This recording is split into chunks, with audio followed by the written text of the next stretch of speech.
Hello, everyone. Welcome to the Q&A here through the webinar. I'm Bo Pratt. I'm going to be moderating this, just helping out, answering some questions and whatnot. But the person that you actually want to see is Brendan. He's going to be doing the talk here on facial animation and sharing all of his amazing expertise. So, Brendan, I'll let you take it away and I'll fade away into the background. Well, thank you, Bo. Hey, welcome everyone. It's great to be here. I'm Brendan. I have been animating at Disney, Disney feature animation for about almost 9 years now. I started on the first Moana, and then did Wreck-It Ralph 2, Frozen 2, Raya, Encanto, Wish, and then now I'm on the second Moana, actually. So I did a brief stint at a small studio animation, like a VFX house before that, working on a live action movie. And then I did a small window of time at Snapchat, actually doing some animation there. But yeah, it's great to be here.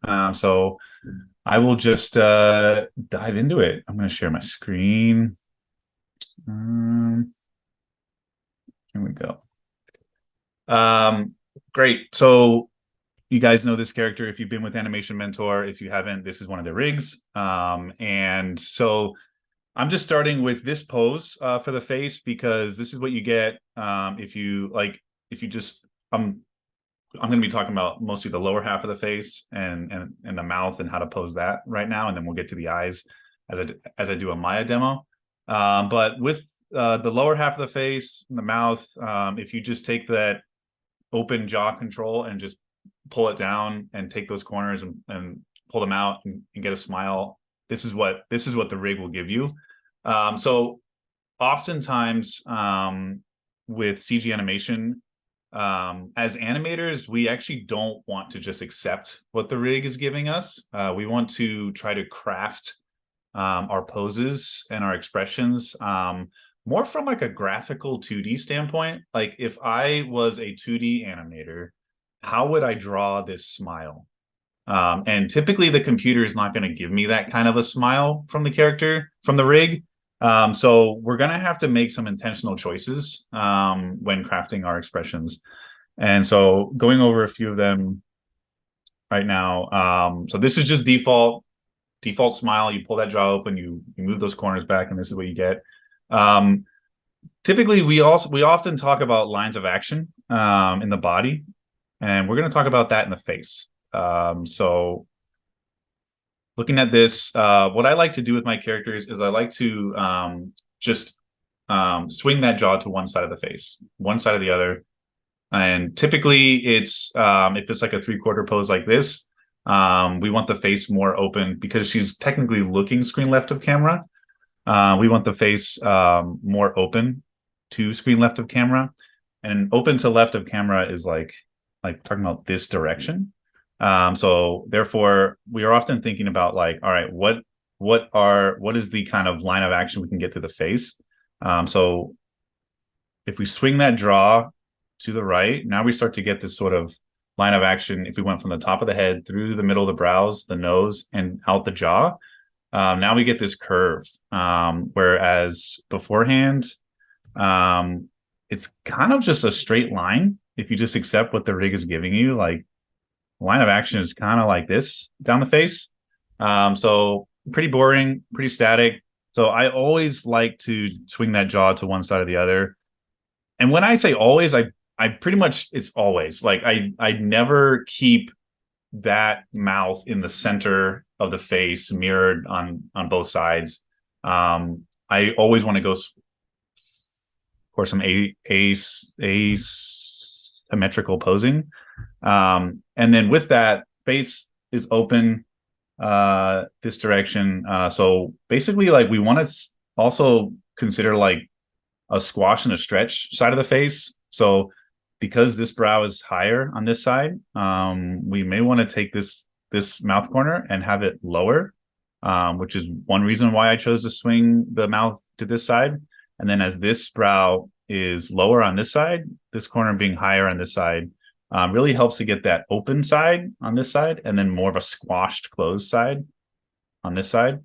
And we call this alligator face, because if you drew a line with how the brows are shaped and then how the mouth corners are positioned, you kind of get this like open, closed, and it's like a alligator mouth. So once you kind of can understand that and start to do that in your animations, like you'll see that everywhere in animated movies. It's this basically the characters are kind of in this almost all the time, because it just gets a whole lot more appeal out of your rigs and facial expressions, as opposed to just keeping the character symmetrical in the mouth and the center of the face. So that's the first rule. The first thing I like to do is just choose a side, because that'll actually help me determine a lot of other decisions I'm going to make. So once it's swung to one side, now looking at this a little more closely, you'll often get like this air pocket with the rigs. So I just like to, it's not natural, but that's what the rig will often give you. And remember, you have to fight the rig. You can't let the rig tell you what the shapes are going to be for the face. You have to be intentional with your choices. So I just like to tuck that in. And you'll see that all the time in 2D animation, CG animation. Really, we want that mouth to feel like it's sculpted into the face, not just like laying on top of it. And so tucking that far corner in, especially in a 3/4 pose, is really, really helpful to do that. The next thing I like to think about and like to tweak is, okay, what's the relationship of the teeth with the rest of the mouth? So this lip is sort of making this curve here, but the teeth are kind of just like straight or maybe even curved the other direction. What I like to do is usually get those teeth to curve up so that the shape of the teeth kind of match the shape of the lip, of the upper lip. So with that, we're going to take those teeth and we're just going to like nudge them up on the side there so that the teeth and the lip shapes are matching and complementing each other and not opposing and fighting each other. And then oftentimes you may see, depending on the angle, camera angle, pose, you may get like a little bit of these kind of like back teeth showing here and popping through. Again, we want to be intentional with our choices. So if you're thinking about this as like, all right, how would I draw this smile? You really wouldn't draw those back teeth in there, especially if it's just like a sliver showing. It doesn't add anything to your pose. In fact, it kind of muddies it a little bit on this side. So what I would do is I would just take that, and it's a really small adjustment in this angle, but it could be a much more significant adjustment in other angles. But I just take that and just nudge it up, just get a cleaner shape on that side, and it really helps the top teeth to follow that upper line of the lip. And then this thing pops up all the time. We call it the tic tac. So you get this kind of corner down here that's just hanging out. It's not adding anything. It's not complementing anything. And as a 2D animator, you typically wouldn't draw that. From some camera angles, you might, especially if you see the rest of the teeth up here. But if you're not seeing the other teeth of that bottom row, and you're just getting like one tooth back there showing up, it's sort of, once you see it, it's glaringly obvious that it's just chilling there, and it's like, what is that in the back of her mouth? Is that a tic tac? And it often looks that way. So just get rid of it. And with bottom teeth, I say with bottom teeth, they're kind of tricky sometimes because they like to show up when they're not wanted, or they kind of hang out right at the bottom lip there, and they can be like this sliver that is just kind of undefined. So for bottom teeth, I like to say either show it or hide it. Show it or hide it. Don't let it be just a couple of pixels down there. Just be very intentional of, do you want to show the lower teeth for this smile? Then show it clearly. Or if you don't want to show it, then just completely hide it and get rid of them. Oftentimes on the rigs, there's usually like a translation control. You can just like translate them down, get them out of the way, or there's a scale control. You can scale them down and then they're hidden. Sometimes there's an actual like visibility where you can just turn off the visibility and then it's gone. Especially if that the tic tac is showing up there a lot. Like maybe you just want to hide the teeth for a few moments of your shot, just so they don't keep showing up in places that you don't want them. So, I mean, this smile or this smile works. It's not like there's a right choice here. It's kind of like, what are you going for? And, you know, what's sort of the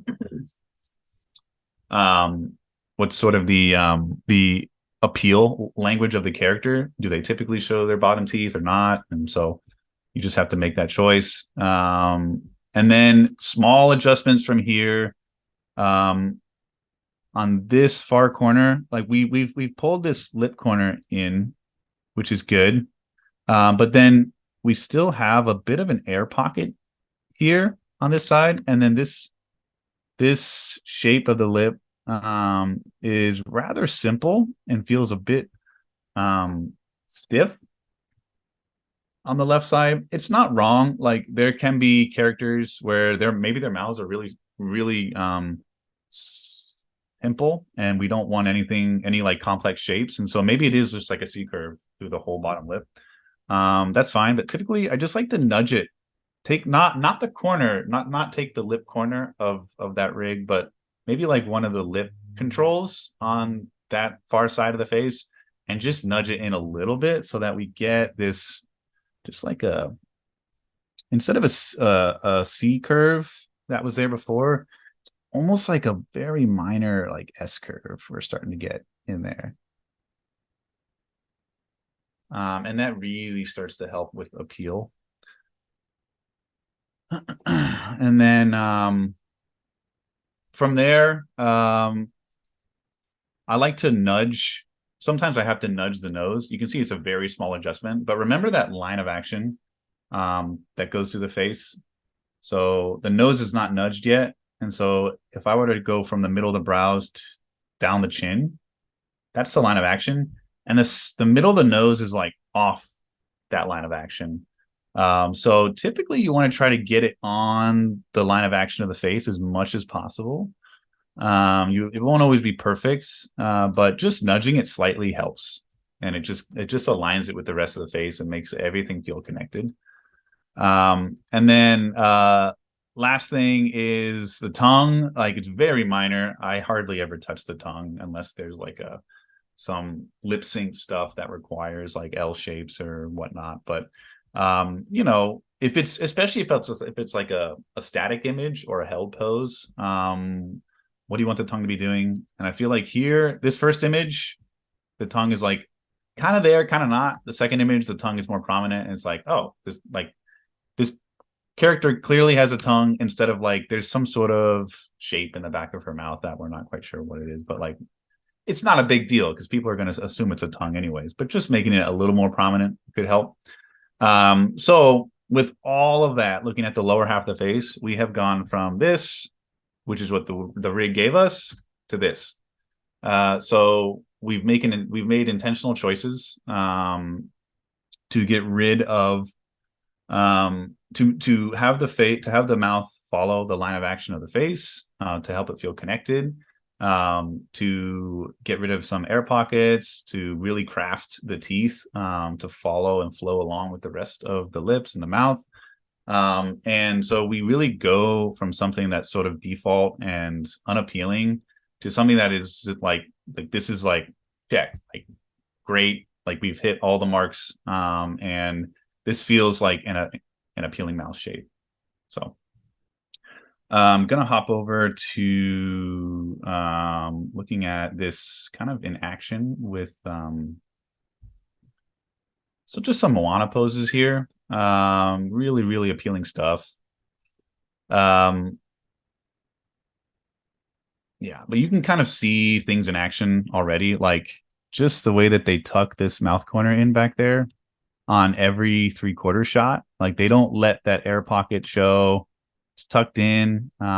It's not typically a rig might give you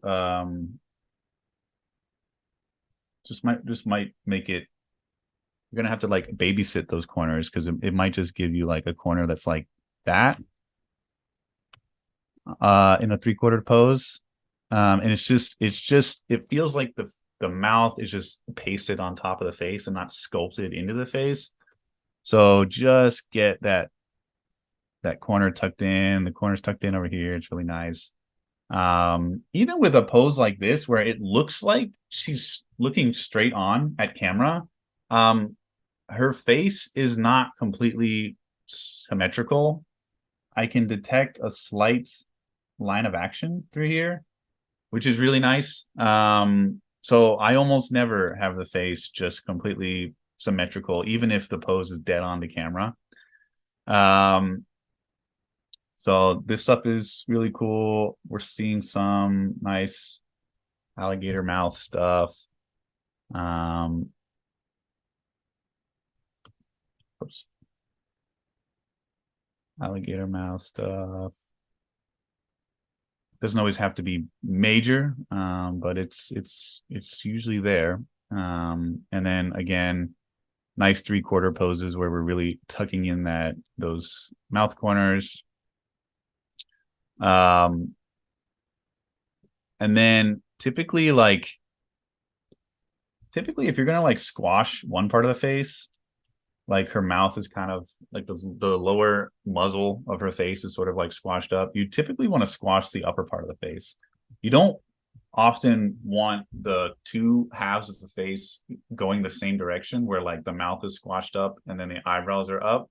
You typically want to make choices where like if in one pose her mouth needs to squash, then get those brows and eyes to squash as well and come down so that the whole face is working together to get nice squash and stretch poses.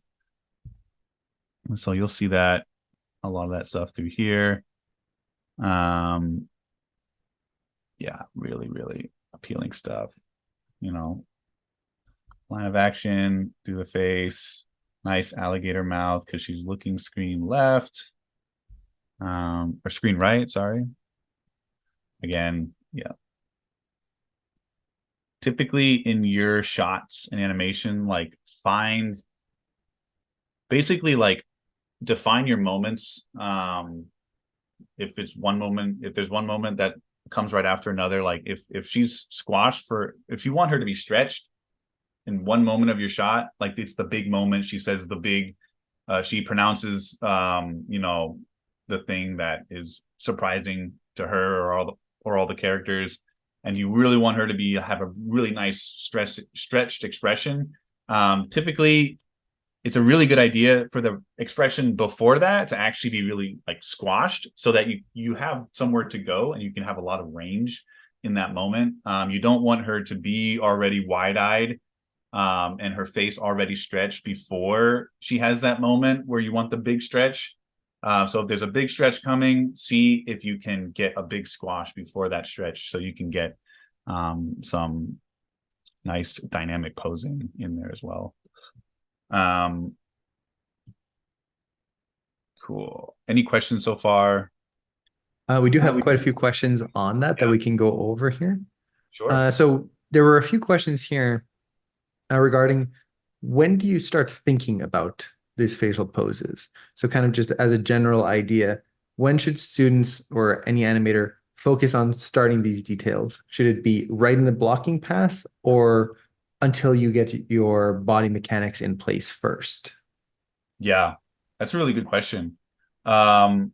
It's so people work differently. Some people like to show a blocking pass where it's just like a few poses, like the golden poses of that a character needs to hit in a shot, and they're not showing any in-betweens when they show directors. And typically they will have the facial expressions completely fleshed out and kind of with all these minute details, because they really want to sell the emotion that character is going through in that moment, so that the directors and the supervisors can really follow along with it and say, yes, it looks good, or maybe we should tweak this emotion, or maybe she should feel something a little different at this moment. But if you sculpt all that in there and flesh all that out, then it can be really clear. so that your idea can sell. A lot of animators work just in spline, which is like on ones, where we're not showing just poses, but we're showing movement, we're showing the whole thing. So with that, sometimes the animators are getting the emotion coming through with the movement of the character and how the character is moving, and they're not spending too much time focused on tiny minute details in the face like I've been talking about this morning. But they sort of take that approach, and their ideas can come through that way. Typically, I mean, I work in spline. I work on ones. I don't really do pose to pose and show golden poses. And so typically what I like to do is start with the body and not really worry about the face. I'll throw on like an expression, just like a basic expression, so that the character isn't like deadpan or default. Just one expression that kind of sums up the shot and what they're feeling throughout the shot. And then I'll animate the body. And what's really helpful with that is I really want the emotions that the character is feeling, the thoughts that they're having, I want that to come through the body language. So I don't want to get too into the weeds with the face, and I don't want to rely on showing those expressions or showing those emotions and their thought process through the face too much before I focus on the body, because then I could rely too much on the face, and the face could really show that this character is feeling this way, but then their body could be not supporting that.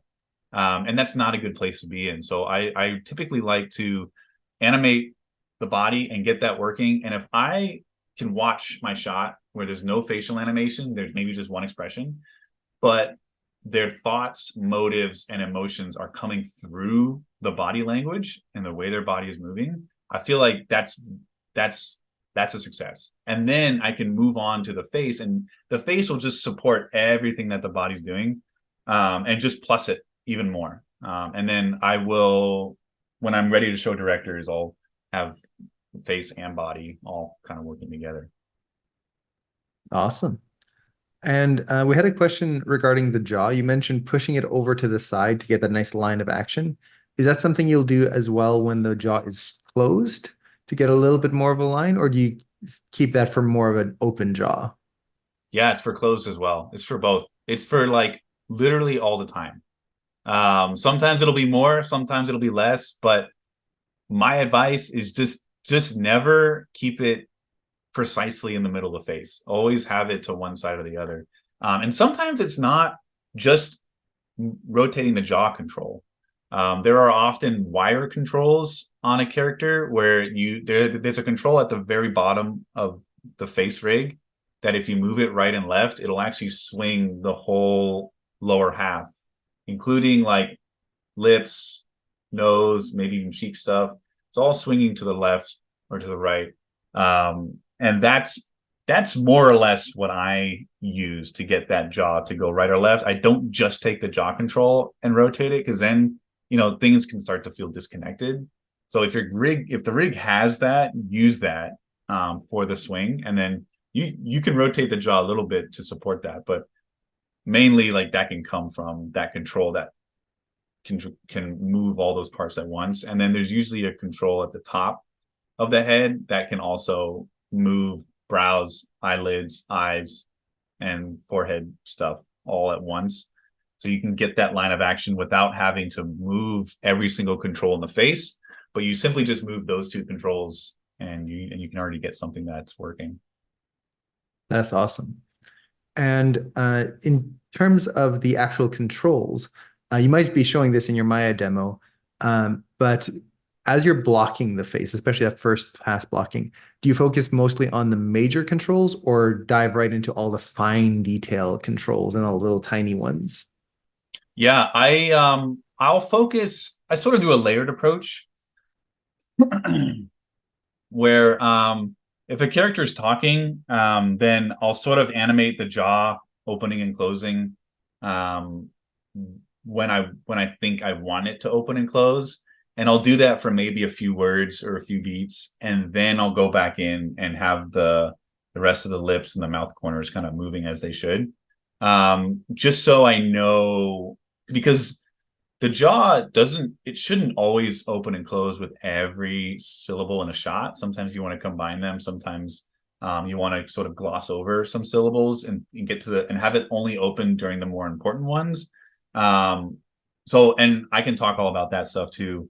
So yeah, I typically will animate just the jaw opening and closing for a few beats or a few words, and then I'll go back and focus and get all the rest of the pieces to kind of support that jaw opening and closing. That's awesome. And then there were a couple questions regarding the alligator mouth pose that you were talking about. Uh, they were wondering whether this is something that you try to do in every single pose, or are there moments where you actually want to keep a face perfectly straight and not have that line of action or that kind of contrapposto offset between them? That's a really good question. I think I'm still sharing the Moana poses on my screen, right? Yeah. Yeah, you're Yeah. still sharing. I mean, you can kind of see here that like not everything is this extreme alligator posy stuff. There are some things that are not totally that, but everything has a bit of asymmetry to it. Um, there's no pose here where the brows on one side are doing exactly the same thing as the brows on the other side. And I think that's really important to note. Um, even on something like this middle one here, it's like that I can see that mouth is sort of swung to screen left a little bit, and that corner is swung more to screen left. And then maybe this brow is a little bit higher um, than this brow, just a smidge. Like there are some expressions, especially when it's like sort of these like raw reactions that a character might have, like surprise or like extreme excitement or like extreme anger. Like when you have those extremes, I feel like things start to go more symmetrical. Um, Simply because like we're sort of like not so in control of ourselves at that point that things can probably go more symmetrical. But when it's sort of like, but most scenes are not that in a movie. Like most scenes of a character are sort of somewhere in between, like extreme anger, extreme excitement, extreme surprise. Like you're gonna have very few moments like that. And I think this character sheet definitely is trying to hit those because this is showing some of the extreme stuff. Um, But um, with that, I think pretty much all your poses should live in between that. They shouldn't in a shot. It shouldn't you shouldn't be hitting that extreme all the time. So there should be some sort of asymmetry. Even with this, like this sort of like a squash side. This is like the more open side. Because the relationship of this lip corner to the lower lid here is much shorter distance than this one to this one. It's a little bit longer on this side. And then like this brow is a little lower. This one's a little higher. So it's, and just looking at it at first, it feels like things feel pretty symmetrical. But once your eyes are sort of like trying to detect like, okay, what is asymmetrical? What is maybe more squashed? What side's more stretched? Like just looking at relationships between different parts of the face, that's when you'll kind of you'll kind of see like what where's the alligator face and what's more squashed and what's more stretched. That's awesome. And then the last question here before moving on to the next section, because we have a whole question on a whole bunch of questions on eyes as well, which I think you're going to be covering. But there was a question regarding do all of these rules and these concepts apply to animal creatures as well? So creatures with long snouts, an actual alligator, for example, or a bird with a beak, things like that. Yes, alligators should have alligator mouths. Yeah, basically. If you're asking this question for like live action VFX stuff, I would say not really, actually. Because in real life, especially with animals, it's like if you start to do too much asymmetry, things can start to look wonky and kind of goofy. But if we're talking about like Zootopia characters where they're animals, but they're walking upright, they're humanoid, and um, they have these extreme expressions and animated expressions, then yeah, like the asymmetry still applies to all that. That's awesome. Uh, I think we've got enough questions at the moment here, but definitely everyone else keep asking questions. We've got a whole bunch of good ones here, and I'll let you move on with the demo. Yeah, sure. So I just have this scene open with one of Animation Mentor's characters, Overlord. You have a talent for sticking your nose in where it doesn't belong. So typically how I like to work is sort of looking at perspective and camera at the same time as much as I can.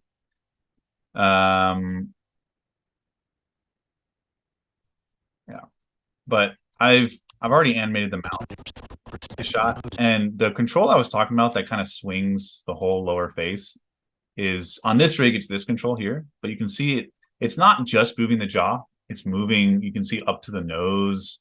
It's moving the teeth. It's moving the lips and part of the cheeks.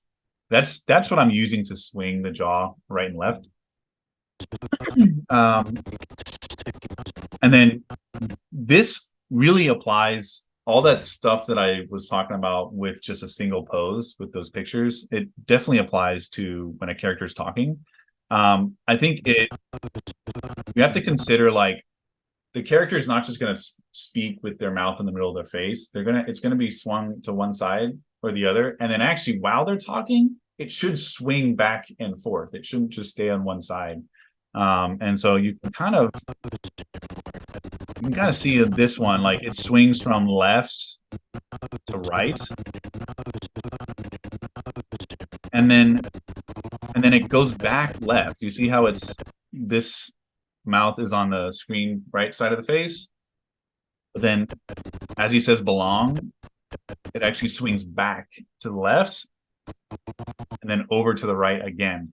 So in animation, we're often talking about arcs, especially with body mechanics. Like the body needs to move in arcs. Like if an arm is moving, the hand should be making an arc. Typically, as things move, they make arcs. The same goes for the face, especially the mouth. It should be making arcs as the character is talking. It should not just be in the middle of the face, jaw opening and closing, because that's when it feels more like a Muppet. And we want to get away from the Muppet feel. I mean, Muppets are great, but not for CG animation. You want to get that kind of fleshy feeling in the face. So, yeah, typically you're going to want that as the mouth is opening and closing, that like things are moving in arcs. And that's sort of what you can see here. And even on like closed mouth shapes, like it's still moving through with arcs. Yeah. And then typically with like BPM shapes, when the mouth is closed, the lips are sealed to make that sound. You almost always want it to last more than one frame. If the mouth closes on an M shape and just is closed for one frame and then it opens immediately, it sort of it doesn't feel like we can catch that M shape. But if you really like have that mouth closed just for at least 2, maybe even 3 frames, I think I have 1, 2, 3, 4, 3 frames. Yeah, so on belong, Where it doesn't belong. yeah, it's closed for like 3 frames there, and it really just accents that word a lot. And then like the words he's saying, stick your nose in where it doesn't belong. Your nose in where it doesn't belong. Like we may be tempted to open and close that jaw with every word, sticking your nose in where it doesn't belong. But you can see that I don't do that. I try to stay away from that where it's no. So that's a syllable that I think is significant. And then in where is actually one open and close. So in and where, it's just the jaw is slowly opening through in to, and then it opens at its maximum at where, and then it starts to close after that. So you want to move through a lot of the syllables and not hit every single one with the jaw opening, because the character face can look kind of chattery if you're hitting every syllable, and then it's not actually how we talk. So it helps to like shoot reference of yourself talking and acting it out too, because then you'll see like what syllables are you just rolling through and your jaw is not opening and closing on, and that can be really helpful too, because as a beginner it can be really hard to like kind of discern how the mouth should move or when the jaw should open or for how long or what kind of shapes you should be making. So reference can be really helpful. And I would do 2 different takes. I would do one take where just speak it normally, like as you would as a human being would really speak it. And then I would do another take and maybe try to be more animated, and maybe you're swinging your mouth around a little bit. And both are helpful because the first one is kind of like a base, is like a jumping point where it's like, okay, this is how it actually looks in real life. And then the second one is like, well, maybe you're being too animated and you don't always want things to be over the top. So just if you have those 2 different takes, one where it's like a little bit more realistic and the other one where it's more pushed, then you can kind of pick and choose what you want from your reference and kind of combine them in your animation. So I have not animated the brows here yet, but like we talked about, like if the bottom half is squashing, which it is at the beginning, he's like angry, so he's kind of doing this kind of sneer, and the lower half of his face is squashing. I'm going to squash the top half. I'm not going to bring those brows up. I'm going to bring them down so that the whole face is squashing at once. If I were just to move them up as the jaw is moving up, could feel just a little bit odd. It feels a lot more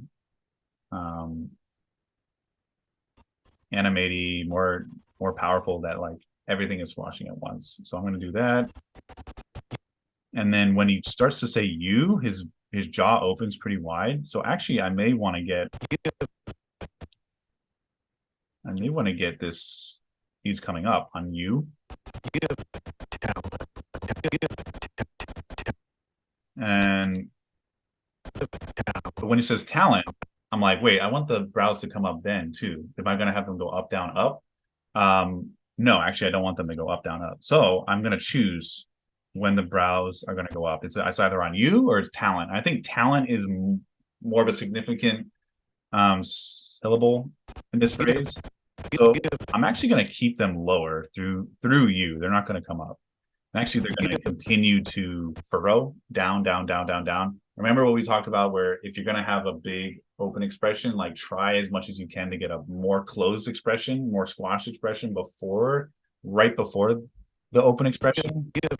So I'm going to keep moving them down through you. But when he says talent, we have a nice accent in the brows. And then they can kind of overshoot and come back. And then they're going to furrow. And then on no, that's when they're going to come up again. And right now they're not asymmetrical. They're just symmetrical. So I'm actually going to put this one up, maybe bring this one down a little bit, just so we can get some asymmetry here.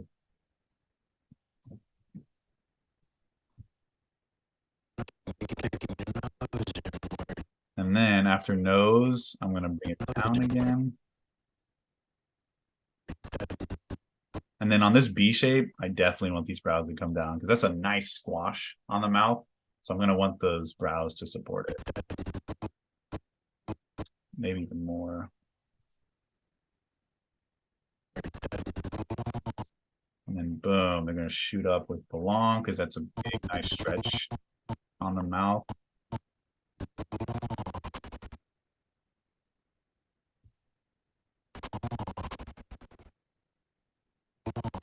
Yeah, that's cool.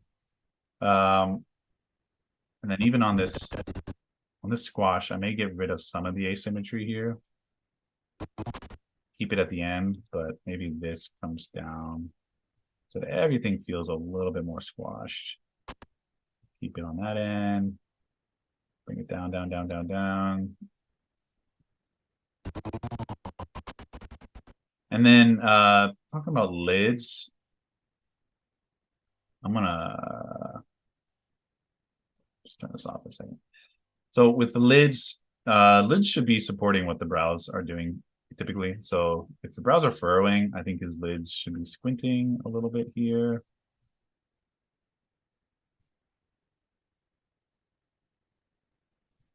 Squinting a little bit. Oops.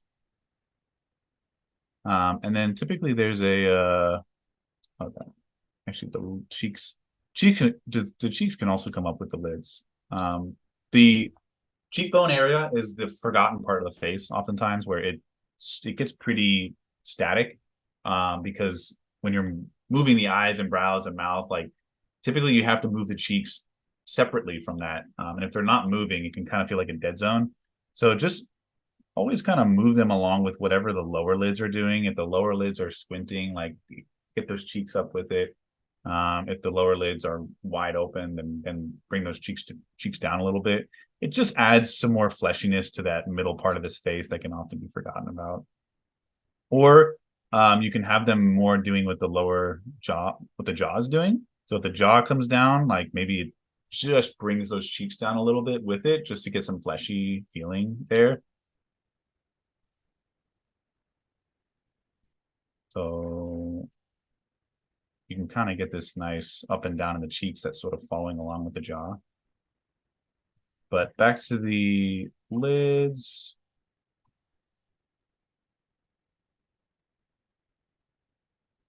I'm probably gonna have them, I'm really gonna have them pop open on talent.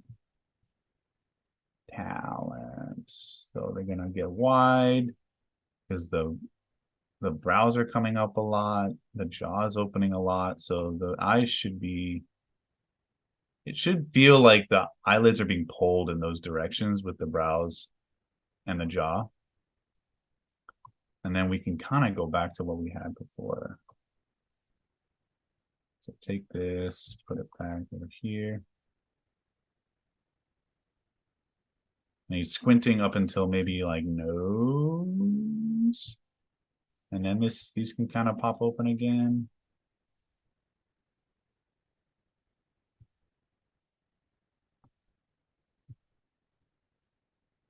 Whoops.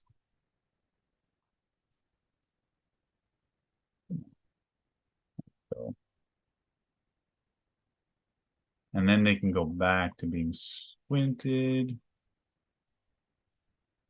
Squinty. And then again, we can have them pop open with the brows, with the jaw.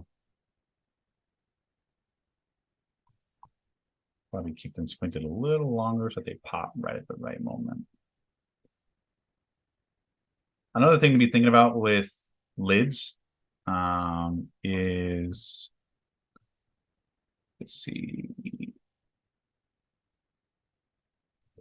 Sometimes you have to show these fine controls or like the secondary controls, but once you find out where they live and how you can make them visible, then you can sort of actually start to sculpt the lids themselves. And typically, whatever shape the brow is making, like if the brow is, the inners are down and the middle is up, then you kind of want the lids to do a similar thing where the outside here is going to be up, inside might be a little bit more down, just so it feels like everything is pretty connected. Over here be maybe a little bit more up. a little bit more down. This could actually be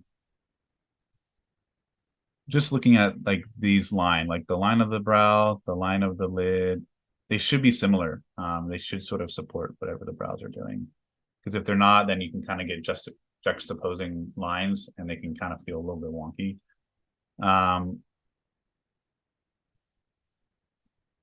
Yeah. Are there any questions, thoughts?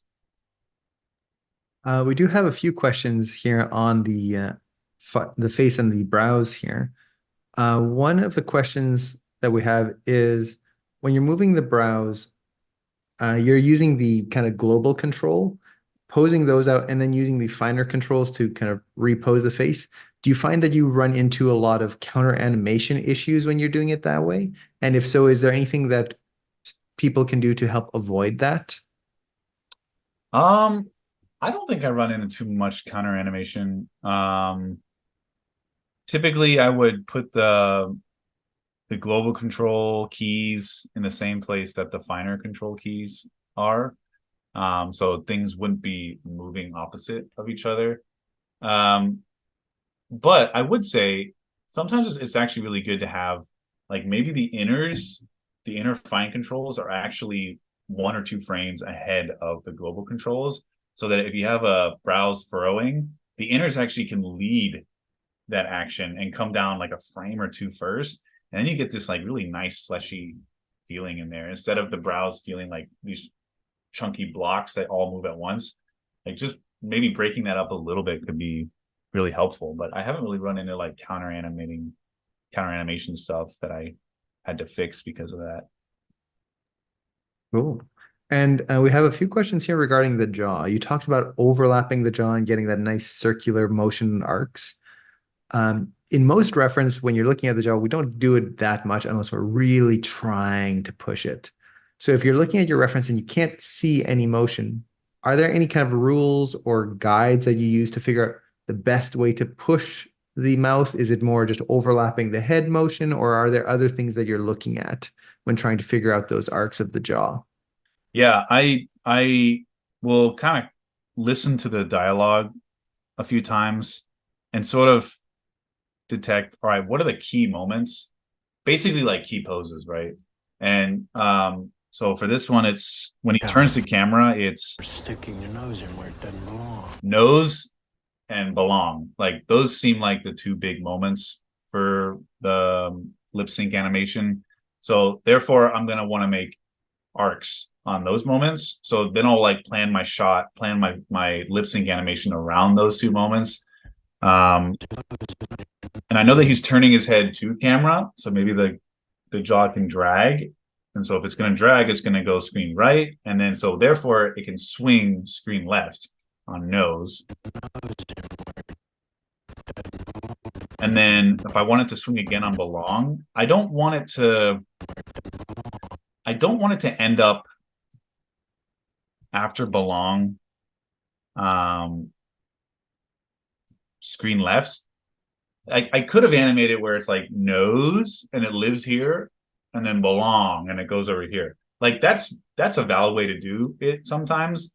But I didn't want the final pose for it to be on this side of the face. It just looks kind of wonky from this camera angle. So I wanted to have an arc, but I wanted it to end up in the same place that it was already. So therefore I have to kind of plan that out. Therefore on doesn't, and then that first letter belong on the B, I'm going to have it swing to screen left so that I can swing it back screen right, essentially.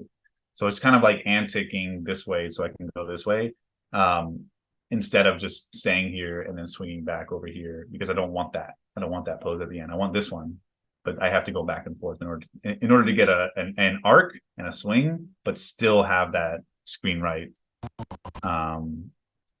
asymmetry. And as you're doing that, how do you find that range between too far and not far enough? There's a lot of students here wondering, like, how do you figure out as they're posing, it's either broken way too far or it feels like it's just meh, like it's not even moving really.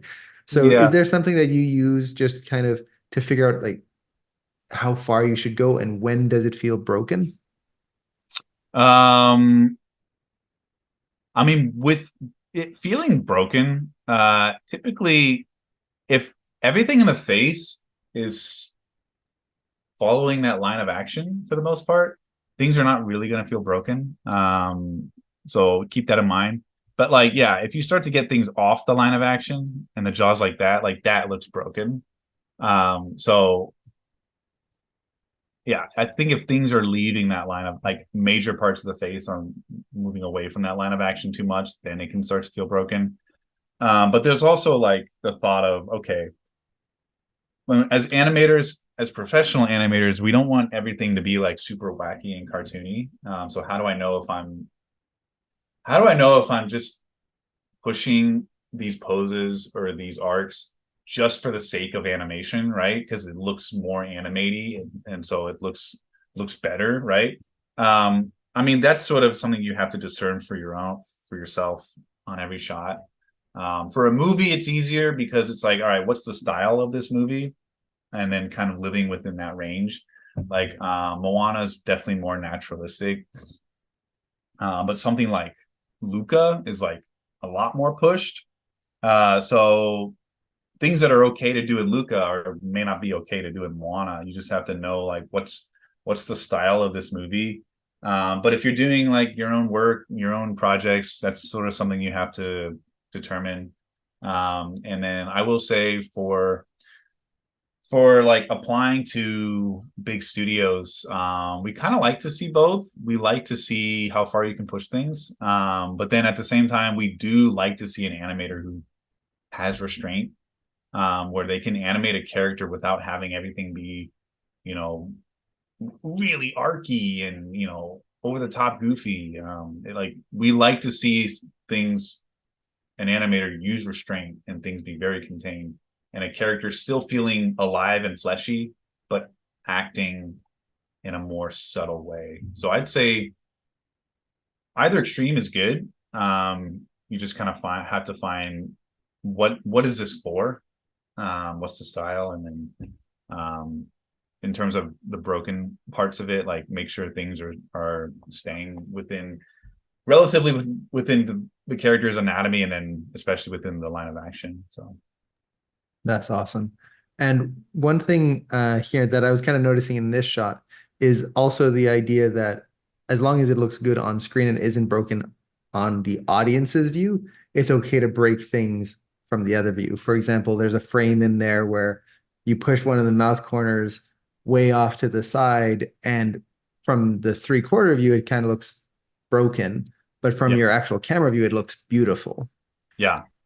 So is that something that you would recommend students watch out for and not be too kind of, for lack of a better word, picky about, Yep. and just really focusing on that kind of camera view? Yep. Yeah, that's a really good point. Because like, if this was the camera view, the one on the left, like this mouth shape is terrible. Like we can hardly see the mouth. It's too pushed to the side. But from the camera view, it looks good. And that's typically what we have to do with CG animation. Is we're trying to get that graphic 2D shape, those graphic 2D shapes a lot of times, and those are not going to work in perspective. They're not going to work in 3D from all angles. So yeah, I would say if something feels like it's not working from camera view and you're not sure why, it's always good to look in perspective and maybe you'll see something that's really off and that could help solve your problem. But if you're worried about like, oh, it looks great from camera view, from perspective, it just looks really bad. I would say like, don't worry about it. Like the only thing the audience is going to see and going to know is what are they looking at through the camera view. They're not going to be seeing any other angle, so I wouldn't worry about it. And do you have any kind of rule of thumb for like, especially for students starting out learning body mechanics or first pass facial poses, how far to go without just breaking things and not kind of creating a fully structured base, if that makes sense? So, for example, an arm that's just way out here, or an eye that's just being pulled out, but it looks good from camera, but another view is like it's being twisted and mangled. Yeah. I mean, I'd say as a beginner, we probably err more on the side of caution, actually. And typically, I think people just accept what the rigs are giving them. And so I wouldn't say like you need to be cautious about breaking stuff. I would probably say, especially if you're like in a program like Animation Mentor where you have mentors that can guide you, I would say like go for it. Like break things and then push things and break things and let the mentor like pull you back and say, oh, it's too far, and then it's easier for mentors to pull someone back into a naturalistic animation than to keep nudging them and pushing them to get the animation to feel fleshy and organic. And your ideas can often come through a lot more clearly if you push things. So I would say don't, as a beginner, I wouldn't worry too much about breaking things. I would say, yeah, be mindful of what's going on in perspective. Like you don't want your head to be way back here and like it looks okay from camera angle, right? Like that's sort of a trick, and you can kind of see it looks okay, but from this angle, it's like what's going on? But that, I mean, his head looks small, and you're like, why does it look small? Oh yeah, it's like too far back. Like don't break it like that, but if you're just kind of nudging it like this, like that's totally cool. I translate the head a lot, actually. I would prefer translating the head than rotating it from the neck, because I feel like I can make arcs with the translation of the head, but that's just me. And I do like to break the relationship between the chest and the head, because a rig will keep that static. Like if it's like 10 inches between the top of the chest and then the base of the head, not 10, but like 5 inches, the rig will always keep that. But as animators, you kind of want to break that relationship a little bit, like just the up and down of that, like kind of like an accordion, where if the chest is moving up, then like the head will move up maybe like a frame or two after. Um, just to get a nice fleshy feeling. Like that's not what our bodies are actually doing. My neck and spine do not do that. But and with the character rig, we have to fight the rig. It feels like a rig unless you're breaking those relationships a little bit. So I'd say I'd err more side on, you know, caution to the wind. But yeah, you kind of have to discern that sometimes for yourself. That's awesome. That's a really cool answer. And I do love the idea of just pushing the head. Once I learned that, it made such a difference, not just keeping it to what the rig is giving me, but making it look appealing, just like what we are trying to do on everything. Yeah. Um, I know we're pretty much at time here. There's a couple more questions just on some things you talked about earlier. Um, and they kind of revolve around the mouth itself, the teeth and the tongue. As you're posing all of this out and trying to figure out the eyes, the mouth, all of this, at what point do you go through and start posing out the teeth, making sure you don't have those tic tacs or any of those weird silhouette issues, and same with the tongue, making sure you get that just nice appealing tongue shape in there? Is that something you wait till kind of after everything else, or are you posing those along with everything else? I typically pose those along with everything else because it's pretty easy. It doesn't take a lot of time. And the character just looks that much more appealing, then the director may that much more be willing to approve the idea. So yeah, it's easy stuff. It's not much work to get those things to be working. So Cool. And I guess for the last question, because we are pretty much at time here, is do you have any kind of global tips for students beginning into facial animation on how best to approach it? Or I guess a better way to put it would be typical pitfalls that students fall into that you see very often, and how can they avoid those? hmm. um I think things feeling disconnected is the biggest thing, which I've talked about a lot, where it's like brows are just going up and down arbitrarily. Jaw is not feeling connected with the rest of the face, and all that. and I'd say like not getting like nice squash and stretch in the head. And like even with those like brows furrowed, mouth squashed up, like you can take those wire controls and just squash them a little bit too, like so that the top of the head and the bottom of the head are also squashing along with the expression. Just getting everything connected just makes it feel so much more organic. And if you're not doing those things, it can feel like a puppet, it can feel like a rig, it can feel like stiff and lifeless. So that's probably a big thing. Another pitfall is like characters feeling like cross-eyed or like they're not looking at what they're supposed to be looking at. Don't let the rig don't just accept what the rig is giving you, even for like eye direction. Like make sure you're really like babysitting those eyes, so that they're looking at exactly what they need to be looking at. And then typically the eyes should feel like they're resting on the lids. It should be a very intentional idea that you have to like not have those irises touching the lids. So if I were to kind of move these down, like I see eyes like this often when a character's just casually talking about something and it's like, whoa, it's like are they on speed or something? Like get those eyes to like the way our eyes are structured, it's pretty cool. Like look at a cross section of an eyeball and you'll see at the front of an eyeball is like this bulge on the meniscus or the clear part of the eye.